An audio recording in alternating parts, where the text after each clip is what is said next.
Texte incisif, tension palpable, mise en scène épurée, Le chemin des passes dangereuses mérite qu'on s'y perde.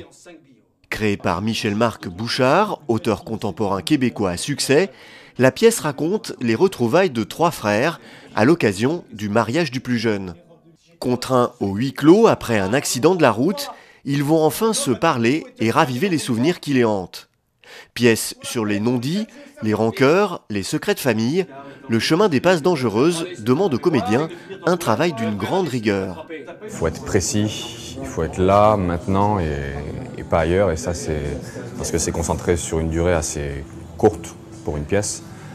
Donc il faut vraiment être très investi pendant ce laps de temps. Mais entre deux silences, il y a tout un emballement de la machine où le texte défile. Et le metteur en scène nous a fait travailler sur ce rythme très soutenu comme un chef d'orchestre. Donc voilà, nous, il ne faut pas qu'on loupe la marche. C'est Claude Chrétien, acteur, auteur et scénographe, qui en signe la mise en scène. Son parti pris, faire jouer les comédiens comme des acteurs face à une caméra. Autant j'aime le théâtre, autant au cinéma, ce que j'aime, c'est l'abandon. Je trouve que l'acteur, quand il est dans cet état-là, là, je les vois jouer tous les soirs, il laisse aller, il laisse venir. Et ça donne la possibilité alors à ce moment-là au spectateur de jouer lui sa partie. On ne lui impose pas tout d'un coup comme on faisait autrefois le jeu. Vous avez vu comme je joue bien? Là, tout d'un coup, le spectateur prend sa place. Et l'acteur, vraiment, c'est là où le plaisir s'installe. Tu trouves pas que ça va assez mal comme ça? Tu penses pas qu'on a notre quota de drame pour aujourd'hui? Notre père s'est quand même pas réincarné en perdrix juste pour nous faire chier. On a eu l'accident au même endroit, la rivière, Tais-toi. les remous. Je t'ai te taire. J'ai peur comme j'ai jamais eu peur. Ferme-la. J'y arrive pas. Essaie. Tes présents peu de valeur viennent à voler de tous les biens que je Essaie. possède, de tous les biens que... Je suis là. Il va finir par passer quelqu'un. Depuis quand sais-tu prendre quelqu'un dans tes bras? Qui t'a appris à prendre quelqu'un dans tes bras? J'aurais jamais cru. Tes bras. Je suis dans tes bras. Je me suis vidé de mon sang. On a 7 heures de décalage. On sait pas où est Victor. Tu me prends dans tes bras et tu voudrais que je me calme? La pièce interroge sur les liens et les malentendus familiaux.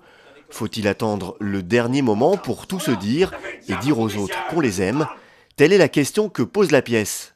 En s'interrogeant, l'auteur questionne aussi les spectateurs et les bouleverse.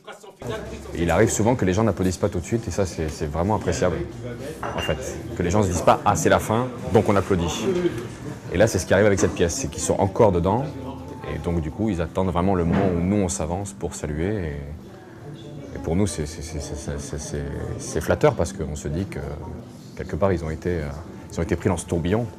Vous pensiez pas que j'allais vous apprendre quelque chose un jour, hein? Vous pensiez pas que votre grand insignifiant frère était capable de connaître quelque chose que vous saviez pas? Hein, ton frère qui passe les samedis dans les ventes de garage? Ton frère qui va voir les topless dans les haltes routières? Ton frère qui se goinfre de Big Mac? Tu m'as appris à me défendre. Tu m'as appris à ne pas avoir honte, à refuser de faire rire de moi. Tu m'as appris que les femmes étaient belles et que c'était beau d'avoir des enfants. Ça parle de famille, ça parle de frères, ça parle de gens qui n'ont pas l'habitude de se parler, ça parle de plein de choses et je pense que les gens s'y retrouvent et c'est 3 frères, 3 hommes sur scène, mais je pense que les filles aussi s'y retrouvent. Je ne crois pas trahir les spectatrices qui sont venues nous voir, mais je pense que ça parle à tout le monde.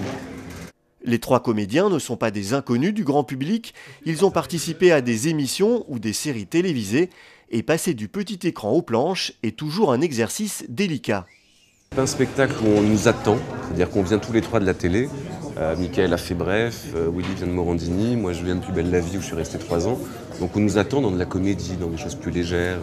Et c'est un public qui est déjà acquis, ça, sur de la comédie.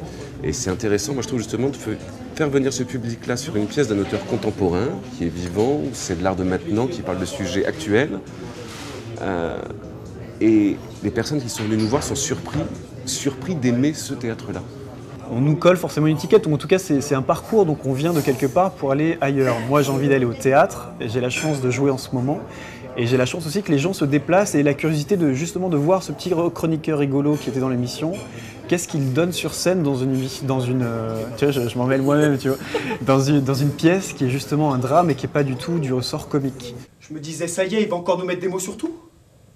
Il va nous faire un poème sur le vagin de maman, sur la fumée des usines, sur les cheveux de ma nouvelle blonde. Quand il a dérivé dans la rivière, j'ai compris que notre avenir se jouait. Lui disparu, on avait le choix de faire ce qu'on voulait de nos vies. L'occasion de découvrir les textes percutants d'un auteur contemporain, servi par des acteurs au jeu tout en nuances et en subtilité.